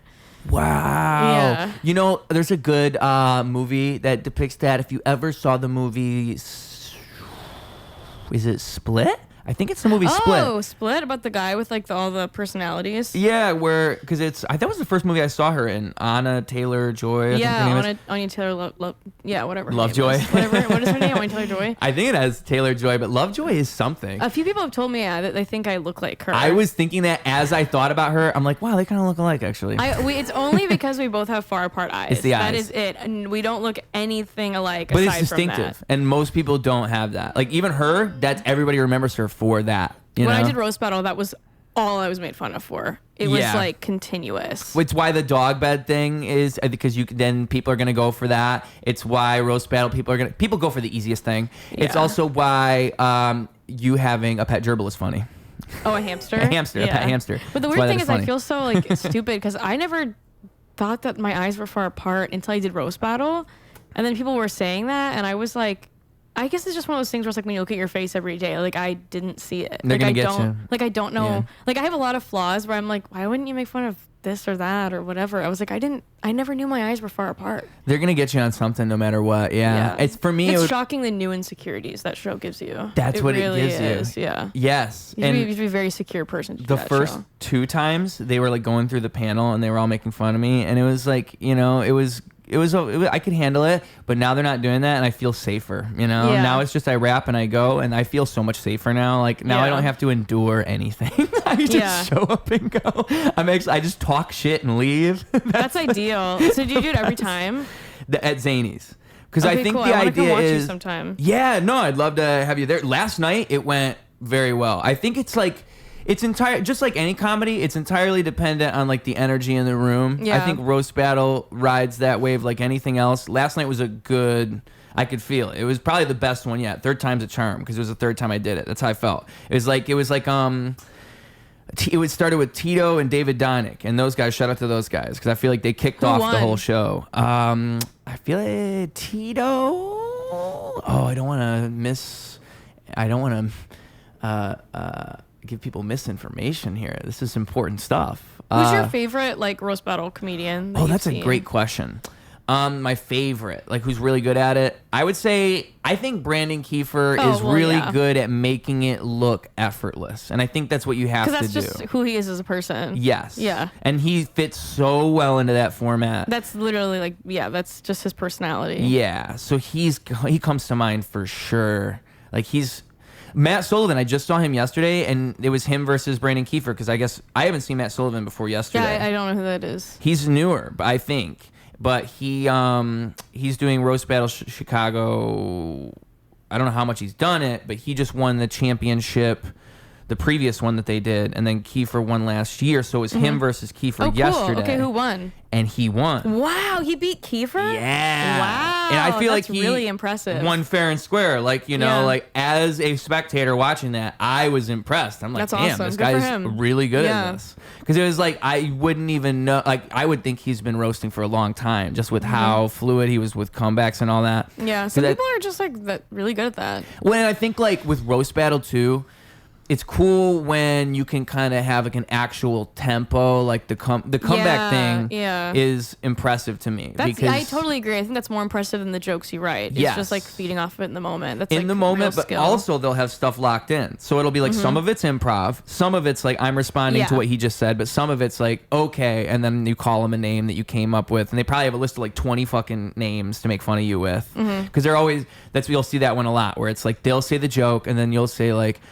okay, Lockheed Martin Lawrence, and it's like some black guy who looks rich or something, like something like that. Trying to think of an easy one to go for, but it's always something like some play on words that you can easily throw at the audience. It's an easy laugh. There's a whole bunch of those. Roast Battle is the only place you're gonna get like that type of tempo, I feel like. So that stuff's cool.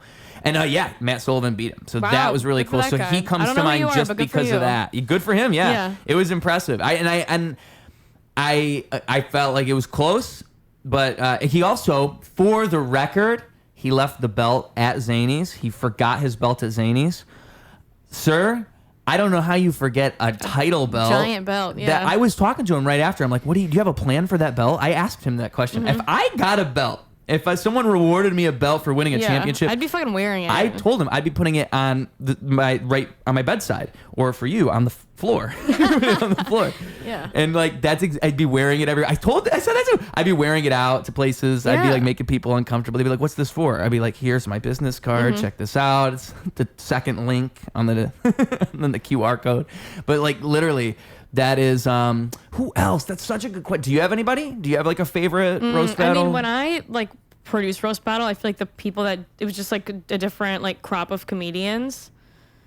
Like when I was first starting, like Ken Flores was amazing. Oh, see, I missed him. Yeah. Me and him were actually supposed to roast battle each other, and then I got cold feet, and he was so sweet, and he was like, "I'll say I don't want to do it." He was such a nice guy. He's another person though that from what I've seen, he's just so comfortable. Like he seems perfect. Ken was amazing at roast battle. Gabe Alvizio still does it. Yeah, me and him roast battled each other. He was fantastic.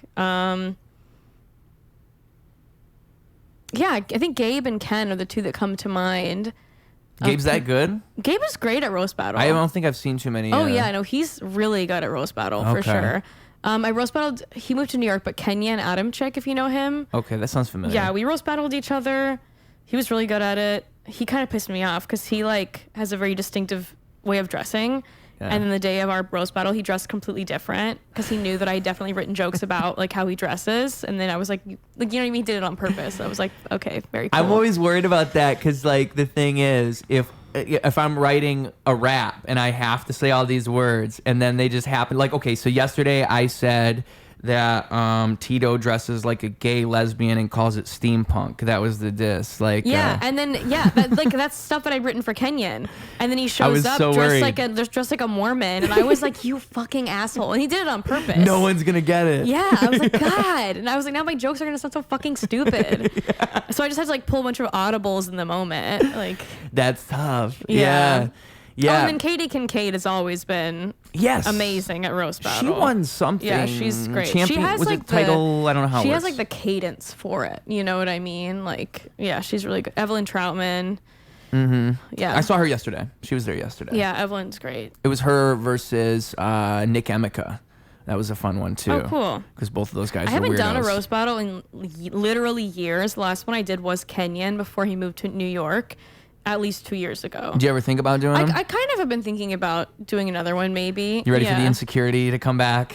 I think I'm like maybe secure enough now. And it's like I got such nasty comments because when I produced it, like I did like quite a few roast battles and like a few of them got pops online and I got like nasty comments. Yeah. Where I'm like, I don't think anything could maybe, well, you know what, maybe I shouldn't say that. And roast battle in general gets, because it's I think towards women especially, but it's that thing I was really saying nasty. about comedy having a weird hate watching crowd. Yeah. You see that with Roast Battle Chicago for sure. There's a big hate watch crowd with Roast Battle Chicago. It attracts like very cool people, but also like the fucking weirdest people. What you have to remember too is the majority of people don't comment. The majority of people just watch something and don't comment. So what you're seeing is like the few people who are... They're like, I need to have my say. they're trying to be an asshole. I had a weird guy show up to a place I worked that like was a fan of watching me on Roast Battle. And that was weird because he like, this was when I worked at a clothing store, Express, and he like showed up and was like, oh, I like watched your YouTube clips of Roast Battle. And then I was like, then how'd you know I worked here? Because like I had only said on stage that I worked at Express at like a few shows, and I knew that that wasn't online. And he came in specifically saying that he knew me online from Roast Battle. I didn't think you'd think about it that much. And then I was like, how did you know I worked? And it was very uncomfortable. And all my coworkers were like, we didn't like that. And I was like, you think I did, bitch? Like, yeah, that was one of the reasons why I was like, I'm not going to be a part of this show anymore. Because a lot of the audience members are just... That's weird. Yeah, it attracts like I would say 90% of the audience for Roast Battle, very cool people, but it does attract like kind of like a scary incel type of guy. Oh, also. I can only imagine these female comics that get big on Kill Tony, like what their audience is like, you know? Yeah. Because I mean, I can think of a few of them who are like attractive girls who are funny. They're very funny. Mm-hmm. And they just have to, because it's Kill Tony and it's just such a wide net, you're going to get so many of those people. Yeah. Any city these girls go to, I'm sure, like, they have to worry about, or like, you know, even like hanging out after the show, like, oh, I don't want all these guys hitting on me. I used to like have like, this is kind of crazy to be talking about, but this is just something I started in college, where like a list of like, if I ever go missing, these are people that probably could have done it. And the more I do comedy, just like the longer and longer the list gets. And now I'm just like, if I go missing, I don't fucking know. Like I've gotten so many weird DMs. I have no idea who it could be from. Yeah. I have like a top 10 look at them list. This is the thing. This is the thing everyone should do. Also, by the way, just like weird? as a paranoid person that watches true crime. What would you classify as like a weird? Like, is it like something along the lines of like, I have a relative who once got a message saying like, may I have a pair of your underwear? And that was like an introduction. Is that like a weird, that classifies as weird? I've had people like send gifts to like places they know I'm going to be at. Oh no. Yeah. And that is like for sure crossing the line to me. Oh, why? Yeah. And they think like there's being smooth. They think I'm going to be like flattered, when it's just like, that's scary that you like knew I was going to be here at this time. Like that's unsettling to me. So that's probably the stuff that's like, crossed the line for me the most. And then like, you know, I think every female comedian gets like dick pics or like, like I got one the other day that was like, I jerk off to you, sad face. There was an account. This is so crazy. There was, I kept getting, this guy would send me, maybe it was a girl, pictures of his shit. Oh my God. And then I would block the account, and then like he would make a new one, I guess, and send it again. And it happened like, and I kept like blocking it. And then it was on me for like even like hitting the like see the image, but I was always like, God, he's back again, like another picture of his shit. And that one didn't really scare me. I just thought it was like kind of funny, but yeah, there's something there. But yeah, it's one of those things where it's just like I watch so much true crime that I'm always just like a little paranoid about stuff like that. So like even you go outside, there's a piece of shit outside your apartment. Oh no. Yeah, I'm like, he found me. Yeah. Because that is like, it is like that. My mom watches that stuff all the time. So literally when I travel with my mom, she listens to the satellite radio true crime station. Oh really? Where it's just those shows like Dateline, I think. 24/7, and I guess you don't even need to see it's kind of like you could listen to those like a podcast. You don't even need to watch the episode. For sure, yeah. And what I always hate about it is I know how this stuff works. Like, I've seen this stuff on YouTube before. You don't need to make this story 60 minutes long. You could so easily tell me this guy killed these people in 30 minutes. Yeah. But instead, it's like, tune in after the commercial. And always, like, the way they stretch it out. It's so fucked up, dude, because it's like, the mom will be like, I can't believe my son died. Find out why she was so upset after this commercial break. And then it comes back and she's like, it's like, well, he was stabbed 16 times. I was even a little paranoid to come here because that's how paranoid I am. Yes. Is like you should be. Well, yeah, you are a stranger. I'm coming to your home. Yes. Like, I don't know you, you know? Yes. Like, I didn't even know your real name. That's you know? good. Like, I mean, some people do absolutely no research before they do things. I just saw that like people that I'm friends with were here, so I was like, okay, and that's what I was about to say. Enough. Is I think that I've gotten to a point where I'm at least in a position where I've done like comedy's like we were saying before. It's so interconnected. Everybody kind of knows everybody. I like to say like there's the 7 degrees of separation, the 6 degrees of Kevin Bacon, and that's like in comedy. Someone said to me once, it's like 2 degrees of separation, and that's so true. Because when you messaged me, you're like, a lot of your friends have done it, and I was like, oh, okay. Because it's and like most of the time when it's a comedian from this area, it's we all know bound each to be other. the case. Everybody knows each other. Yeah. Sometimes it'll be 3, but most of the time it's like 15 people, 20 people, 25 people I know. So it's it is like that. Anytime I meet a non-comedian and they're like, oh, I have a friend that does comedy in the city, I'm like, I'm sure I know them or know someone that knows them. Yeah. And then I'll be like, tell me their name. Yeah. But it is like a weird ask. And so it's just funny because I've thought about that. Like at the beginning, I would not want to be in the position I was when I first started doing the podcast here. Because it started in Flint. So it was like 88 is when it started being like comedians from here and being in Chicago. And it's just funny to me because like I really was just at open mic saying to everybody like, hey, I do a podcast, like please, you want to come on? Come to my apartment. Yeah. Yes. And like now I don't have to do that anymore. That's nice. Yeah. I can mention I have a podcast, but I don't have to invite everyone I see. It's not like that anymore. It's a nice spot to be in. But yeah, because it's a hard ask. It's a hard ask to say, come to my apartment. It's going to be totally cool. My pets will be there. It's in the back. You got to go through an alley a little bit. But. Yeah. And like, but no, you're very cool and nice. And I'm so glad that I'm doing this. And thank you. And like, I learned a long time ago that I enjoy doing something like this. I did an interview thing a long time ago called 60 Seconds With, and it was like an interview series where I'd do a full interview, I'd cut it down to a 60-second little thing that kind of like advertised people, and I would do it for free. And then it was always like me talking with people and me making people comfortable that made it work. And so I think a podcast is that too. Like you kind of, it's all your energy. And I think what I see with most podcasts is they try to be too, especially like smaller podcasts, they try to do too much. They try to be too showy or make it a show or guide things too much. And I think the podcasts most people listen to aren't that at all. It's more very of just natural, a organic, very free flow thing. Yeah, that's how they got popular. Yeah. And that's why comedians do them, because comedians love just bullshitting for an hour. That's what they want I'm like, to do. if people want to listen to this, I don't get it, but have at it. Yeah. I know they do just because I listen to useless things all the time. That's I know for a fact.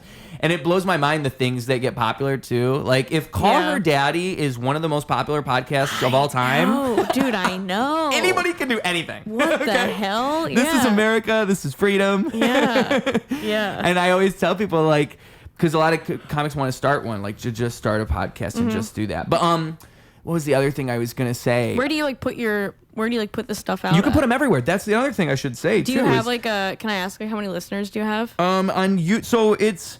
I think what's interesting is even if you look at comics with like a fan base, it is so fucking hard to get a consistent really podcast listener base. I would say right now on YouTube, if I had to guess, it's probably around like 20 to 30 people that watch almost like that's still all great, the time. Though. That's huge, yeah. What's cool is watch time though, because like if you look at the watch time on YouTube, it's like when someone even watches a full 3 hours, that's nuts to me. Someone just watched me bullshit with somebody for 3 hours, and I think Harold Patrick holds like the record for the longest like average watch time on a podcast. So it has like 126 views, but the average watch time is like an hour and 20 minutes. So that means that podcast has like 150 hours of people just like listening to me and Harold Patrick talk about dick jokes, which is nuts. That is nuts. And that's just, so that would be my, and I think it's all stuff like this. I think it's just like comedy where you work with certain comics. It's always random people you meet along the way. You just build constantly, you know, and eventually you do have 500 people. I think the difference and the reason that people get the wrong idea with podcasts is because they see the famous people who started one and they think it's going to be like that, where you can just start one and it be popular automatically. Yeah. But those people already had an established career or personality, and then they started a podcast. Yeah. That's why it was so famous. You're not that. You're not him, pal. Yeah, they had a built-in audience. You're not that guy, pal. That's you know that one? No. Oh, the kids these days understand that one. You must know gyat. You must know gyat, right? No. Oh, you need to get on the TikTok slang. What are the words you're saying mean? I'll show you I'll send you a TikTok slang video afterwards. I'll give you a crash course. Okay, thank you. You can use this stuff. The new generation is going to be in the audience pretty soon. You're going to want to know about gyats. God damn it. Yeah, that's crazy because you are going to have like that Zoomer humor coming very soon. Zoomer humor. I never even thought Gen Z. I think we both are. Yeah, but it's gonna get brain rotty real quick. We think we know. There's stuff I've seen while scrolling. Yeah, it's not. We think we get it, but like they are. I describe it as a post-ironic society. It's beyond what we can comprehend. There was a reason I mentioned the whole podcast thing to begin with. I can't really remember, but dang, I'm not going to remember what it was because I was on a whole train of thought there. But I will say that, thank you for coming through because you're very funny. I mean, like, it's... Thanks for having me. Thanks for asking me. I would say, like, in the same sense that all these things build upon each other, like, it's cool for you to even come on because I think, like... For you to do roast battle again is a good idea because I think now that you have that Subway Takes thing, all this, I think a lot of people are gonna rally. Are like, it's so annoying how it works now because you have to have people who find you on social media and then they start to and like if you don't want to be identified as any particular thing, you get one viral video and then you do 10 million other things. So I think that's the spot you're in, right? It's just do 10 million other things. So I'm glad you're here. You should do 10 million other podcasts. You should do 10 million other things right after this. I'm all about overexposing myself on the internet. I am a whore. I am proudly. I was thinking about that today. I was like, there is no privacy. Like I'm like dating right now and stuff, and it's so hard to like go on dates. And then they're like, yeah, I like looked you up, and I'm like, God damn it. So you've seen like the latest clip online is me talking about like having a yeast infection. I'm like, there's nothing like sexy or cool or like mysterious about my social media presence. Like it's so really funny. Overexposed and gross. I feel that way about like even doing this. I feel like I'm thinking like there's nothing mysterious about me. Like I can't be mysterious. I like, love it, but I also fucking hate it because I'm like I can never grow and change my opinions because someone will pull out like a podcast clip and be like, you said this, and I'm like, I don't even remember saying that, but I can change. Yeah. I can be different. I would believe that I said a lot of things. Like if someone pulled out a clip, you could get me with. I would say I've done so many podcasts over the years where I'm just like, I don't fucking know. I was drunk for some of them. I was about to say you could get me with an AI clip of me. You could fake a clip of me, and I'd be like, whoa, my bad. I'd be like, I was in a weird mood, I guess. Yeah. Yo. Who got me to say that? There's a podcast clip that exists somewhere of me like defending incest. I believe and it was like mostly a bit, but I always think about it. It was a bit. It was mostly a bit. Where I'm just so like, funny. But out of context, it looks so different. It's crazy. Yeah, it's crazy.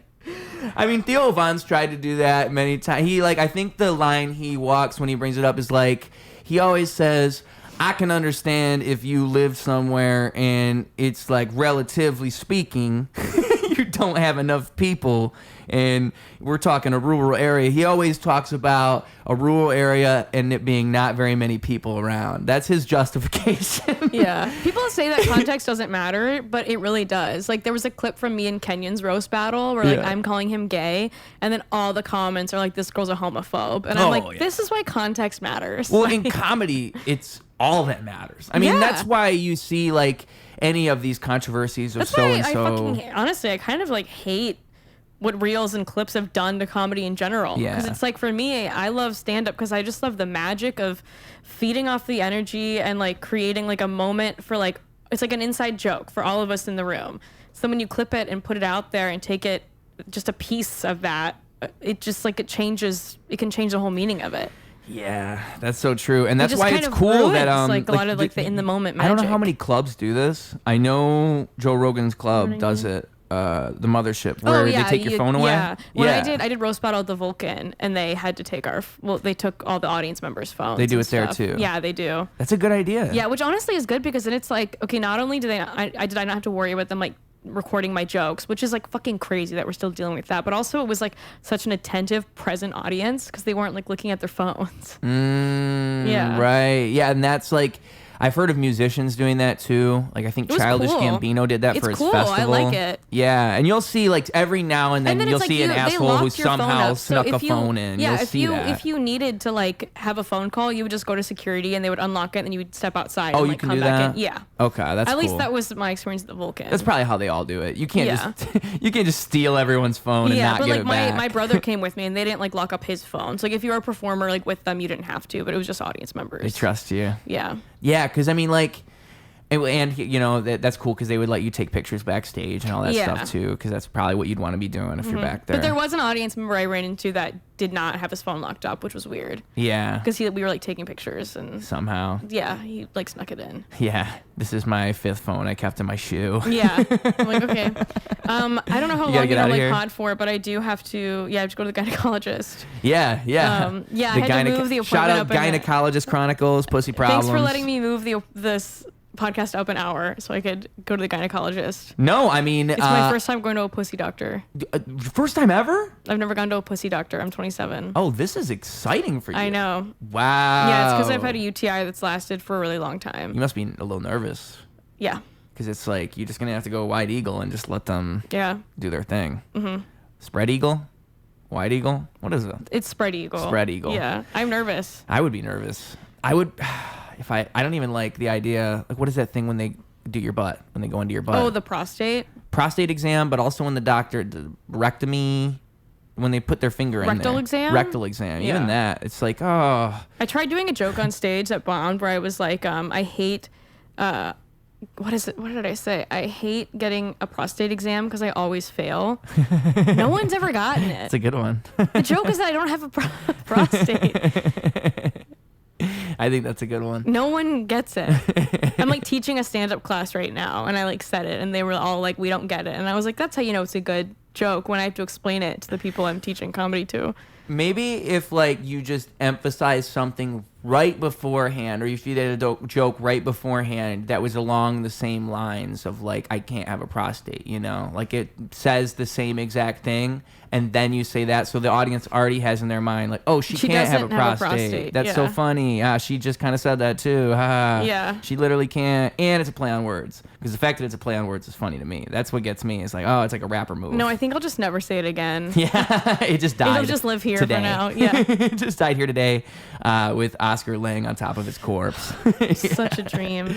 But what should I do here? Well, I guess I'll just wrap it up then. Was there anything else I had to say? How long do you normally go for? It really, whatever. I mean, that's what I was gonna say. You said I'm glad that was you. Like 2 hours. Yeah, so I'm glad that you. I was gonna say I'm glad you came. You said an hour earlier, because it would have been worse if it was like, oh, we got to rush and just do like 45 minutes. Yeah. I feel like a proper podcast is at least an hour plus, because I think what usually happens. For, an hour and a half? Yeah, and you kind of get into You're very easy to talk to. I could go for like another hour and a half. Thank you very much. It's a gift and a curse, let me tell you. I hang around places for too long. It's like I could leave, but also I guess I'm having a good time, you know. I'm that kind of guy. What the heck else was I gonna say? Then you end up doing 4-hour podcasts. Yeah, I did one with Jason Melton, was 4 hours. Emily Ogle, 4 hours. Yeah. No fucking way, dude. Yeah, and it's always an accident. I want to like come back and do another 2.5 hours then. We can do it. Yes. You are always welcome such a back. Pussy, only doing an hour and a half. Yeah. Well, see, this is the thing is, you asked me how long it usually is. Hour plus is ideal. I let people kind of just guide me, because you never know. Like, some comics come in here and they already have a show that's going to be 3 hours after, and they have a tight schedule. Some people have the rest of the day. Like Emily Ogle, she had just gotten off of work, and I think Jason Melton, it was his day off, and he just came in the morning. I think both, because Jason, it's funny, we did a 4-hour podcast. I'm pretty sure we talked for another hour and a half after. Really? It could have been 5.5 hours if we really wanted. Again, gift and a curse, folks, okay? You don't want to be me. But yeah, so Maybe that's why that guy punched you in the face. Yes, he's like, he just sensed like, it in that guy me. talks way too much. That guy talks too much. Yeah. I'm gonna knock some sense into him. I do think though that like that's where you get the best stuff, is like an hour, 2 hours, 3 hours in. You don't realize what you're getting when you're getting it. It's just like all things where it's like the best stuff is usually when you didn't even know what you were doing. Yeah. You weren't even trying. And when you're probably like comfortable enough to, I'm way too far, comfortable enough to like forget that you're even on a podcast to begin with. Yes. Yeah, that's like when the danger comes in for me, is when I'm talking to someone on a podcast and then I'm like, holy shit, I forgot we were doing this. I just said so what many did I say about details. incest? Yeah. Oh, I just shared my real feelings on things. Fuck. So I showed my personality. My worst fear. This is what I dreamt about last night.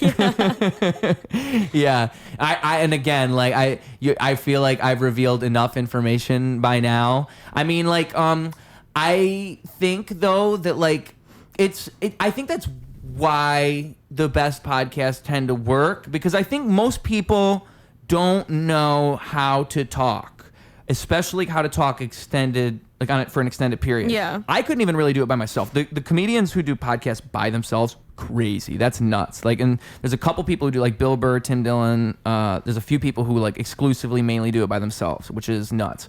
But yeah, like most people just don't even know how to put on a camera and go. And so I think that's like They you like, need direction somebody. or something. Yeah. And so, you know, it's well, you have such like a sweet setup here, you know. Thanks. It's like, because it's so professional, but it's also so like comfortable and like laid back. Oh, Yeah. you warm my heart with all your kind words. And you will be back. Do we have the rule is 30 episode rule, 20 to 30 episodes. So like we're doing an episode every 3 days, folks, 10 episodes a month, which means 3 months. You're back in 3 here. months. Boom, boom, boom. This is episode 176, so right around 200. Ooh, that's going to be fun. Okay. I'm That's excited for exciting. 200, yeah. We're going to put a little party hat on Oscar or something. Oh, yeah. I feel like I got to do something. It feels so intimate with his leg, like with his arm over my leg. You have come close to Manny Petty. You got him back on the couch. You did tame him for a long time. So I will say that you and Manny Petty are pretty close, because most of the time... Look at the cat. Yeah, Margot, so she's easy. Margot's easy. Amazing. Like, just so cute. And no swats. She didn't swat you. She didn't try to hurt you. No animal violence today. No animal on human violence. No human on animal violence. Perfect segue into our final segment on Ruse Radio, where we make sure to get your social medias for the people so they can find you. They spent all this time with you today. They're at the very end of this podcast, which means they have wasted all this time in this conversation. They might as well go waste some more time consuming what you do online, and then they can stalk you. They can show up to your work and they can say, hey, I saw you on Roast Battle. Yeah. Make up something else. But also, second thing, a message for the kids, you know, like, you know, no animal on human violence. That's a great message for the kids. Some type of thing to send them home with, to give them a takeaway from this episode, because we're obviously role models. We got to give them something to use. So that's how we got to end it. Those two things. The floor is yours. Boom. Oh, okay. Yeah. If I want the kids to take away one thing, it's that you can sleep wherever you want to sleep. Comfort is, what is it? Subjective. You can follow me on Instagram at Lil Shrimp Snack. It's LIL Shrimp Snack. That's it. One man's bed is another man's trash. One man's trash is another man's little treasure. girl's bed. Little girl's bed. Yes. That's exactly what I was going to say. And thank you so much for having me. It's been such a pleasure. You're such a wonderful host. Yeah, I'm sorry that I showed up here and I literally was like, what's your name? Oh, no. Because online it's just Ruse. When so people I was ask me my name, I do them the courtesy of giving them my full legal name. Can I ask, what did Ruse come from? So I used to do professional wrestling. Wait, did you really? With my friend. Not real wrestling. Oh, I was going to say, like, did you know I opened for pro wrestlers? No. Yeah, what? that's like my thing. What do you mean you opened for them? Like Ryan and Nick Nemeth, if you know them. Like Nick Nemeth is Dolph yeah, Ziggler. of course, Dolph Used to be Ziggler. Dolph Ziggler. Yeah, I like tour with them and open with them a lot. I was on. What do you mean open with them though? Like come out with them and like. So they'll do like stories from the ring. Yeah. Like we did one at like Helium in Philadelphia. We've done them like all over the Midwest. And you do a set and then they come out. I'll host. I'll do like a set and then I'll introduce them and then they'll do like stand up and like stories from the ring and then I'll like facilitate a Q&A for the audience. Oh, that's so cool. Well, I've always been a fan of wrestling, but no, I didn't know you did that. That's super awesome. Nick Nemeth and who? Ryan, his brother. His brother. Yeah, and then I've done like okay. Hornswoggle and like The Blade, Jesse, if you know The Blade. Yeah, I've done like Brad the Entertainer, like. Yeah, I love the wrestling community That's so much. cool that they get comics to do that, to like warm up the crowd. Like the crossover between like the wrestling community and comedy community is like crazy. It's the same as rap and comedy. Really Wrestling is. comedy it's like something you would never expect, but the more and more comics you talk to, it's like, oh, you're a nerd? Yeah. You like wrestling too? Doing shows with the wrestling community has been my highlight of my comedy career so far. I love it. And you could do you do like wrestling jokes and they get it? Kind of. My brother was a wrestler, so I'll like talk about that a little bit. But no, I kind of just like do my material and they're like down for it. That's cool. Yeah, that works. The wrestling crowds are just like the best. Oh, that's super awesome. Sorry, I got off track. I was gonna say, Ruse so I would came from a wrestling thing. Yeah. So there was we would lay down a mattress like all kids do. It's better if you have a trampoline. Sorry, it's very hot in here. I'm so grateful I'm here, but holy shit. Was it hot? Yeah, aren't you warm? I need to get the. I also have had a UTI for a week, so I might be that. Probably why I'm overheating. My mom gets hot flashes. She's always like randomly like, it's so hot, isn't it? I'm like, Mom, no. But no, I don't have the AC installed into the window. Yeah, that's probably what it is. But so mattress on the floor, then you can do all the moves on your friends, do an RKO. They won't get hurt. You don't have to land on the hard floor. This is the proper use of a mattress. Like even you could agree that this is a good thing to use a mattress for. Yeah. Is to use it to slam your friends onto. That is a good use of elevation. And so you start doing that, and then I used the song Ruse by Chevelle. Before that, I think my name was Maverick. I think I was doing a professional wrestling name. Like I had different characters, but that was the main one was Maverick. And then it was Ruse, because it was the song Ruse by Chevelle.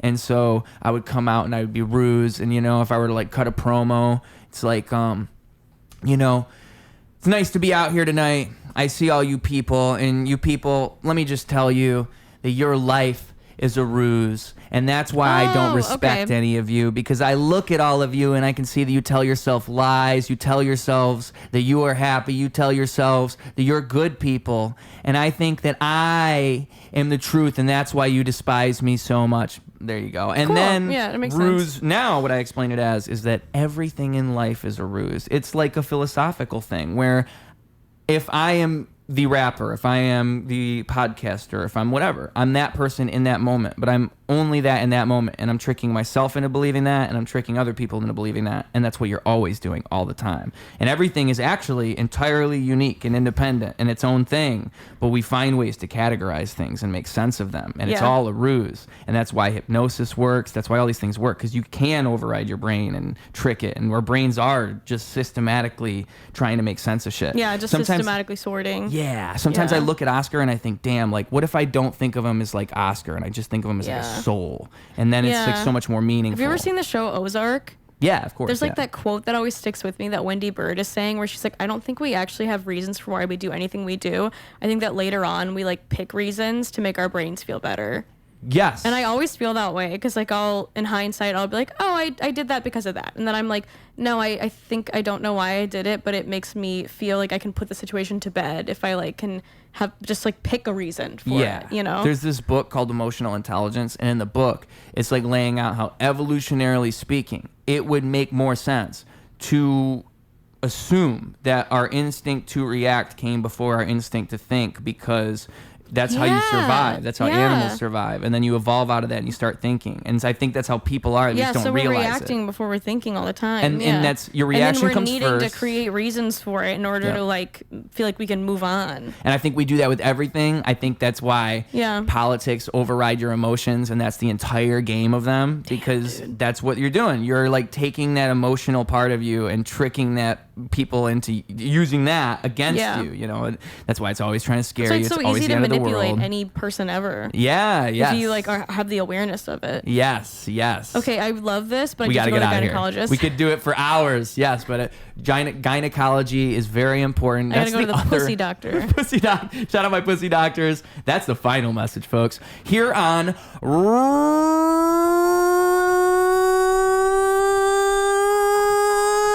Ruse Radio. Clocking out. Double down, competition couldn't help him to rock. Missed the whole time, holy fell through the flock. That's an ordinary miracle, wealth to the block. It's a balance in the character that's calm and collect. It's apparent his caricature is lost in the mess. It's hysterical, the picture that they put to his face. It's a confidence administered to earn their respect. Live a little light a candle.